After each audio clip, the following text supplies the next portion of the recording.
If you're queer, Nigerian, and have ever felt unsure about your sexual and reproductive health right needs, come make I give you small tea.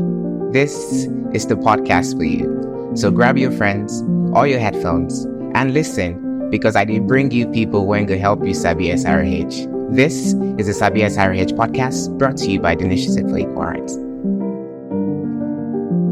What else can I say but you're welcome to the SabiSRH podcast. In this podcast, we dive into issues regarding sexual and reproductive health rights affecting queer people in Nigeria. This podcast is brought to you by the Initiative for Equal Rights. My name is Fefe, and I'm not having this conversation alone. I have people in the studio with me who look super pumped up to have it with me. and I'll just let you introduce yourself, your name, your pronouns, and what you do. So I'm going to start with you. It's giving Barbie glasses, and I absolutely love it. Thank you. Hi, my name is Prism.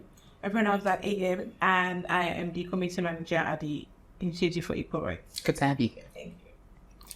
Hi, I'm excited to be here. My name is Moshe Balaji Sharif Ajibola. My pronoun is he, him. I am the clinical psychologist for the Initiative for Equal Rights. Yes. Thank you for joining us today, Sharif. Hi, my name is Itoha. My pronouns are she, her, and I'm a podcast producer, newsletter writer, and just all-around storyteller. Oh, great. Fantastic. Welcome on the show today. So the coolest thing about this podcast is that every conversation we talk about is about something someone from home wants us to talk about. Yeah. I've asked a few people to send me topics and reflections and questions, and I have picked one of them, and that's going to be the basis of our conversation today. And I have just one of them here with me, and I'll read them out and we'll get the conversation going.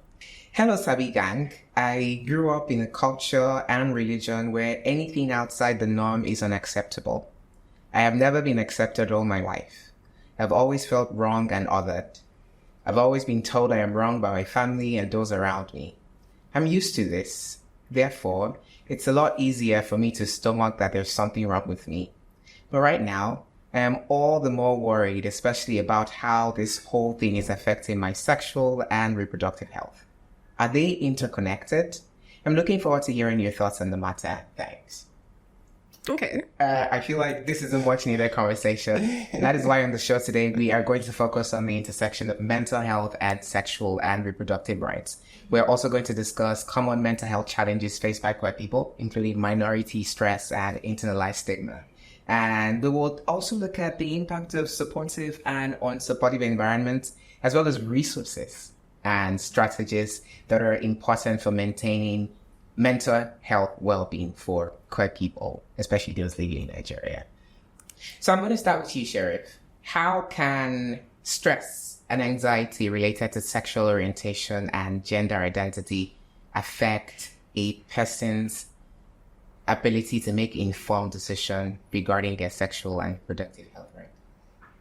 Okay, thank you so much for that question. And from what you said, you made mention how can stress and anxiety affects an individual and sexual reproductive health and rights. And this is actually talking about the intersectionality between mental health and sexual reproductive health. And in terms of this sexual reproductive health, it's also important to look at it from the physical health too, because the sexual health is also part of physical health, so that we can have a more broader perspective. The thing is, a poor mental health can actually affect an individual's ability to make informed decisions. And when we are talking about this informed decision, it has to do with the right things they need to put in place, the adequate things they need to do for them to actually be able to take care of their sexual and reproductive health. For example, someone that is having anxiety issues or someone that is going through a lot of stress, it could be an internal stress, and it could also be an external stress. Internal stress in terms of things that is within the confine of the person, while the external stress has to do with the ones that is not within the confine of the person, most especially the one that the person cannot control. So now, an individual who is having a whole lot of anxiety and stress would not be able to make a whole lot of things they need to do when it comes to exercising the right things to do, the right things to put in place in order for them to actually achieve good sexual reproductive health. That's on one standard.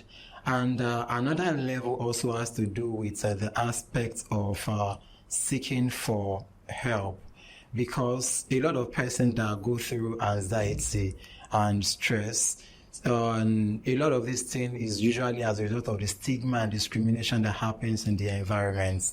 And this stigma and discrimination that happens in the environment goes a whole lot of ways to actually affect how they seek for help. In terms of seeking for help, that's on a stage, how they seek for help. And another stage also has to do with when they are seeking for the help. Because there is also this anxiety about who,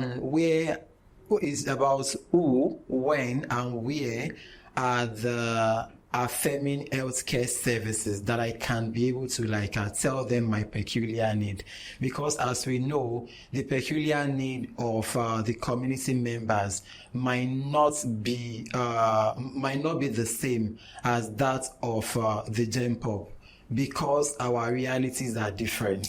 Thank you so much, Sheriff. You mentioned affirming healthcare, and I'm going to go to prison. You do a lot of work around advocacy for mental health, and how important is affirming healthcare for the mental and physical well-being of queer people? Okay, so I believe it's very important, because when you have a good mental health, when you have a good physical health, you as a queer person, you're able to make certain decisions that would help you as an individual.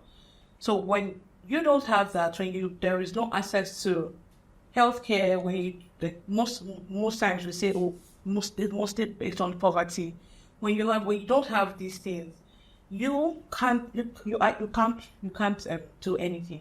You're basically flat as an individual, as a queer person, and so you have to find other methods to cope, and those methods most times are not healthy. And because they are not healthy, you can't accept that these are not healthy methods for coping. You're just doing whatever it is to survive, and that is an issue. When we don't have good access or affordable access to good health care, people are forced to make very, very risky decisions and very, very poor things. Thank you very much for sharing that perspective. Affirming mental health care for queer people is really important, and this is going to take me to you. I just want to find out, do you have any personal experience with overcoming mental health challenge as a queer person? So one thing about being a queer person in Nigeria is that when even trying to access the mental health services, you have to have your queerness at the forefront of your mind. Mental health in Nigeria is not particularly taken seriously. You tell a parent or a friend that, I think there's something wrong somewhere. I'm seeing a therapist, and they're like, are you mad? Mad people are the ones that see therapists. There's nothing wrong with you. You're not roaming on the street. You have a degree. What do you mean by you need a therapist? They don't understand. Even those that somehow understand, they try to help you in some very strange ways. They tell you, just pray about it, you'll be fine. It's because you're not eating well. Those things are important, balancing your everyday regulatory being. But sometimes it goes beyond that. You need that extra care. I see a doctor often, or I try to see a physical, a general practitioner often. So why wouldn't I see one that helps the mental part of my brain? So, but trying to find that service can be very overwhelming sometimes, because you don't know how your therapist or psychiatrist is going to react when they find out that, you're queer, because you can't be paying money to see a therapist and be lying to your therapist, because there are some issues you bring forth to your therapist that your queerness is front and center. It's the only way they can understand why you feel the way you do. But you can't just share that part of yourself with anybody.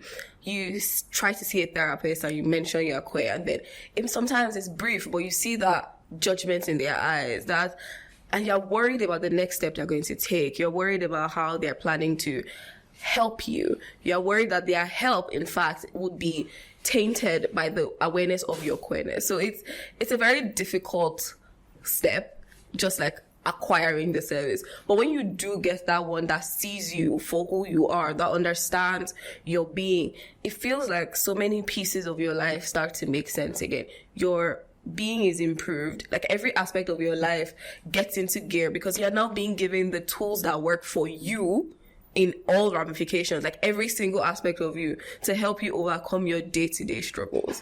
I remember when I found a therapist who was queer themselves, and it felt like my whole world had come into place, because there's something about having a therapist that can also relate to your struggles, and you're explaining to them the intersection of, oh, I'm Nigerian and this, I'm Christian and this, and they're like, yes, I understand you. The very first time I heard those words from like my therapist, I understand where you are coming from, I almost cried because it was so wholesome and peaceful for me that, oh, I'm not like, there's somebody out there who sees me for all of the things that make me me. And you just heave this huge sigh of relief.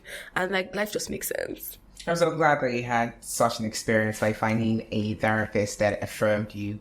Now, speaking of a therapist, let me come to you, Karen. Yeah. What are some unique pressures and challenges that are faced by LGBTQI plus people that affect their mental health?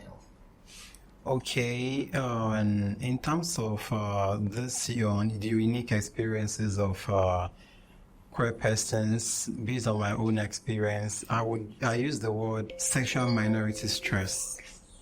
So this sexual minority stress has to do with more like the combination of a whole lot of negative experiences that people that are not straight person face as a result of their sexuality and as a result of their uniqueness. So, and when talking about the sexual minority stress, it's more like the basis for a whole lot of other mental health conditions. Because when you ask a mainstream therapist these questions, they might be telling you things like depression, anxiety, substance abuse, and all that. But before we delve into depression, anxiety, substance abuse, what are the underlying factor for those things? So I use the word sexual minority stress, and it's actually not my word. It is actually a concept that is well known. So that's on that. And when we're talking about the sexual minority stress, it has to do with like I said earlier, it is the combination of a whole lot of negative experiences that a queer person might have faced, and the negative effects of those feelings and experiences do sexual minority stress. And this sexual minority stress now transcend into a whole lot of other mental health challenges depending on the individual differences. For some persons, it's depression. For some person, it's anxiety. For some person, it's stress. For some person, it's even hypochondriasis. Hypochondriasis, in a short form, has to do with a situation whereby an individual instead to be experiencing some level of physical symptoms that might not necessarily be identified by their doctors, which is more like a mental health challenges too, where they keep going to the hospital to run series of tests, yet there is no physical symptoms. So in situations like that, they refer them for mental health services. And also, and for me, based on my experience so far with queer individuals, is the prevalence of substance abuse. So, and when we talk about the substance abuse, it could be cannabis, it could be alcohol, it could be Refnol, Tramadol, codeine, and the likes. So, and looking at that, a lot of person might be stigmatizing substance abuse to queer individuals. I think that's one of my fear now. That's one of my fear, that's one of my challenge in terms of, when you see a queer person, one of the things someone wants to think about is, this person is abusing substance now. I don't know, like, like it's becoming a norm according to how a lot of person sees it. But for me, I do not necessarily see it that way. And at the same time, I know it to be like a kind of unhealthy coping strategies that a lot of queer persons use to escape from the realities of a whole lot of negative experiences that they must have been experiencing in their environment. And this is not to say that is the right thing to do, but this is just to say that it's always very important to keep advocating against this substance abuse. Of course, I understand of course, I understand that a lot of queer person wants to have fun, just like any straight person. But it's also very important that there are to be limits to it. All right, thank you so much, Sheriff. One of the things that actually make it so hard for queer people to even deal with mental health is what we find on social media. Every other day, the blogs are crazy. There are news, there are videos, there are pictures, and God help you if it goes to the comment section. Oh my God. That's like the My worst block place button to goes ever into go. over. No, I go there just so I can block accounts. So that, but like, it's putting yourself through so much to now see, like, I don't want to see this again. Ah, God, it's ridiculous. So I'm going to come to you, Prison, here. How can negative social messages we find on social media about LGBTQ plus identities affect and lead to like internal struggles for queer people? Okay, so as a queer person, you see a post and you go through the comment section, you see the first 30 comments are people saying, oh, that's very good, I'm glad this is happening to you, oh, God is punishing you, blah, blah, blah, and all of that. You unknowingly internalize those things, especially queer people who are still coming into their queerness. And then you keep asking yourself questions like, oh, am I a saint?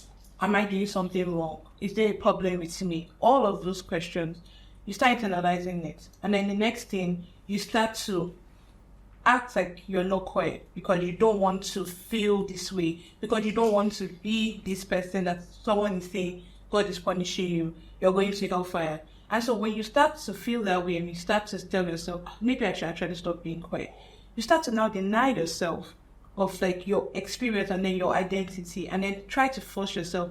And because you're forcing yourself, it's not working. And so you're just there, I like to use the word punishment. You're punishing yourself for something that you haven't done it. You haven't done anything wrong. You're just receiving unnecessary punishment. I know of someone who fought and like used to go as far as whipping themselves because they just did not want to be queer anymore. They felt like if they whipped themselves, queerness will stop. Just whip that spirit out, whip it. I just like, if I just whip myself, I'm done. Like queerness will like it will end. And that's like very, very, very unhealthy. You'll give it like it now moves from being a mental thing to now a physical thing, because now you're inflicting pain on yourself just to stop. And it's not working. I'm going to ask you, what mechanisms have helped you? What strategies have you used to navigate like your mental health? Well, I think like before you finally like take that bold step of finding a therapist and seeing one, we all have like the little things we subconsciously throw ourselves into. Like, in fact, I even consider them like patterns. Like when I start performing certain actions, I'm like, oh, I'm trying to soothe like my feelings. I'm trying to regulate, but I'm going about it in a way that might not like always be right. Sometimes it's not even like abuse. Sometimes it is focusing or throwing yourself into like various things at a time. It is deciding that the only thing that matters to me is my work because it's the only thing that's straightforward. It's the only thing that makes sense. Having to deal with mental health is too much for me right now. I'm just going to focus on this one thing. Or sometimes it is when I find myself like going out a bit too much. I'm running away from something because being alone by myself makes me aware of certain things that I don't want to be aware of. Sometimes it's when you like open social media and you're trying to distract yourself, like you're constantly looking for that next fix, that next high, something to just take your mind away from everything. But then as time goes on, if you struggle with the same thing for such a long time, you tend to grow into like better ways of helping yourself. You start to on, talking to other queer people, by just having that positive environment around yourself. Because sometimes you need to remind yourself that it's not just you. Like, why a lot?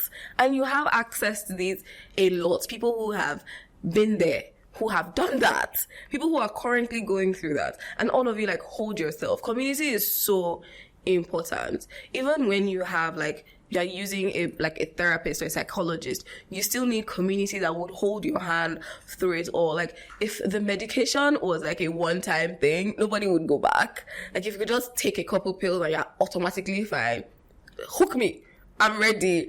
But you still need to, like, work on yourself. Like, my therapist used to tell me that I'm going to give you the tools to navigate life. I can't come and, like, fix your problems for you, because you might fix it today, it might happen tomorrow, it might happen next week.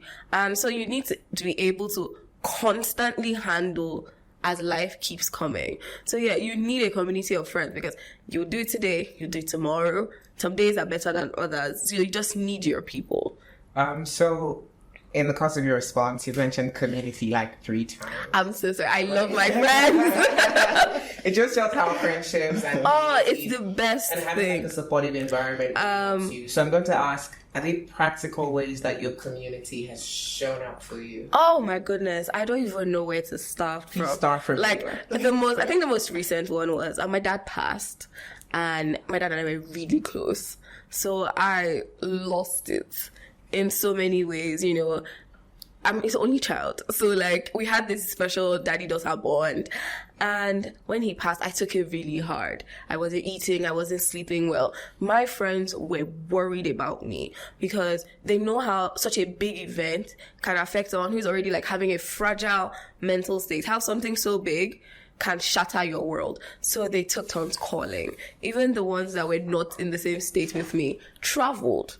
A bunch of them traveled around. They were spending time with me. Each person would say, okay, I can sleep over for a couple of days. I can sleep over for a couple of days. Let me send you lunch. I know you're not eating. Let me, what work are you doing right now? Let me handle that for you. Take the time you need to focus on the thing that matters to you, which is your dad. Like, every other thing, delegate it to us. And it felt like having a team of assistants. And every person just had their own little, oh yeah, it's on the job thing you did, I've solved it for you. Oh, the issue you had here, I already covered it. Just exist. Eating is too hard, fine, we'll cook. We'll bring the food to your bed. Just stay as you are and allow yourself to feel all the things. It got so bad. Like, there was even a time a friend of mine said, if you want me to shower for you, look, I could take you to that bathroom and scrub you clean. Like, anything you need, we're ready to give that to you. And I'm going to use the word again, having that community, like, just support you. It's like a pillar, and you're standing on this very solid foundation. So, like, no matter how much wind knocks you down, like, your foundation is ready to hold you strong. I got my people. Yeah, and it's always good, because we're always there for each other. Today it's my turn. Tomorrow another person has something to do with. And we are all constantly trying our best to step up to the plate in whatever way we can. The ones who can handle finances, handle it. The ones who can't, maybe their work requires them to be in there more.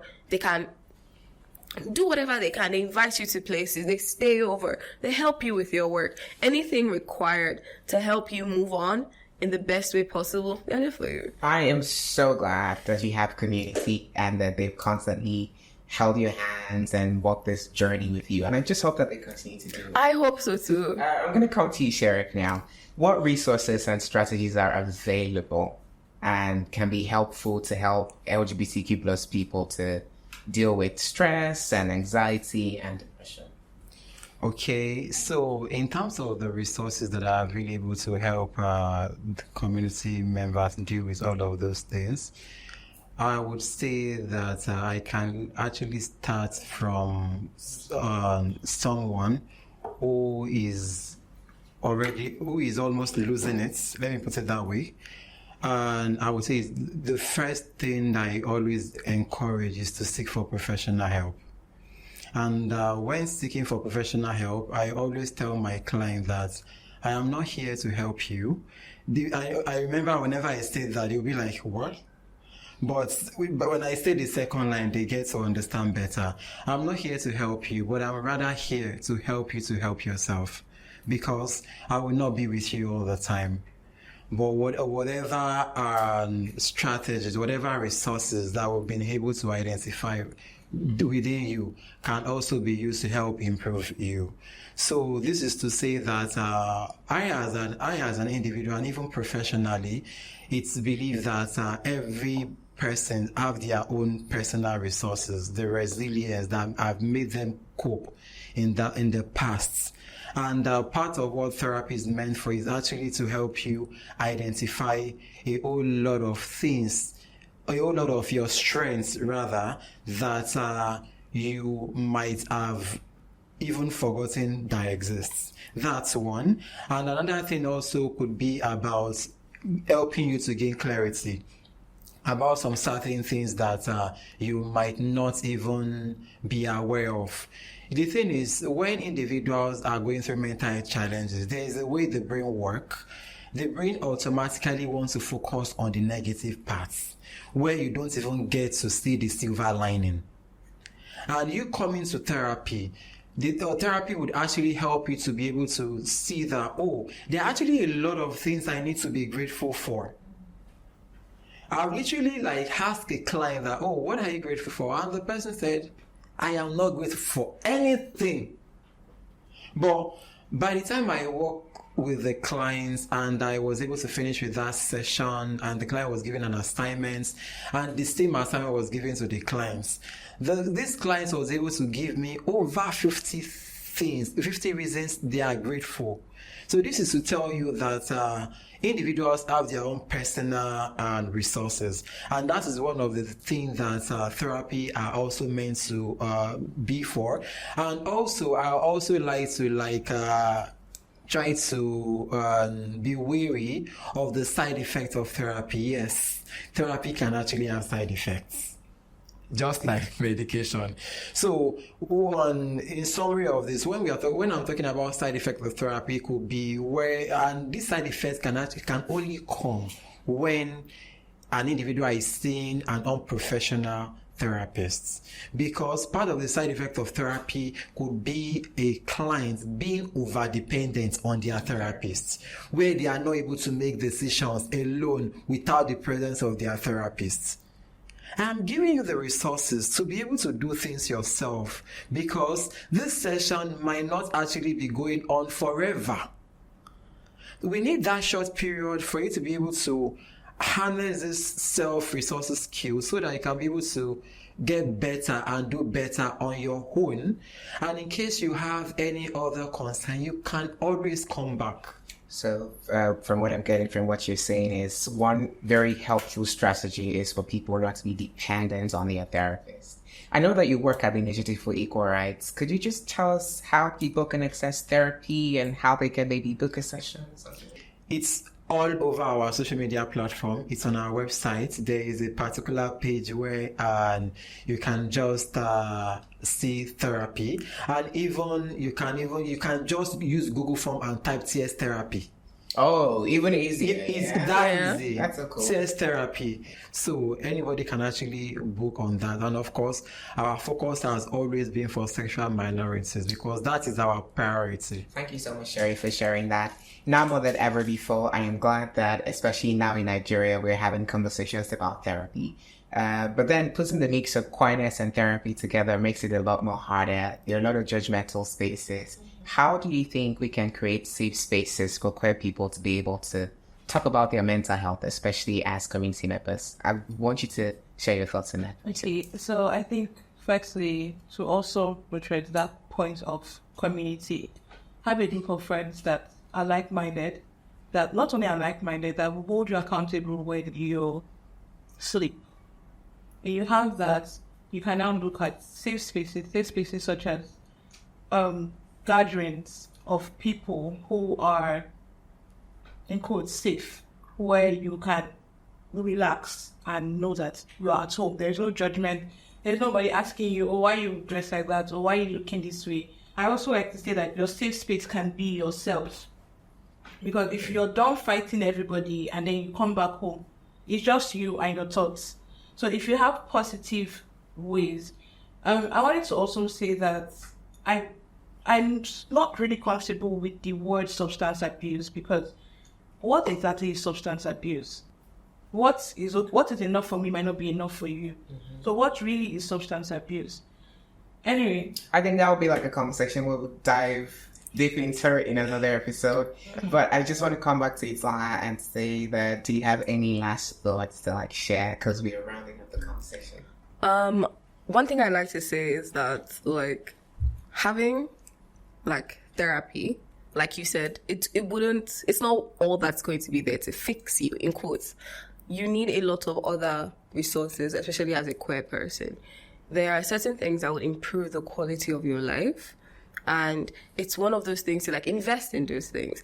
As much as you're seeking mental health resources, you're seeing a therapist, some people are being medicated, you also have to take care of like the other aspects of your life. And it's also about like learning how to navigate all those varying aspects of yourself.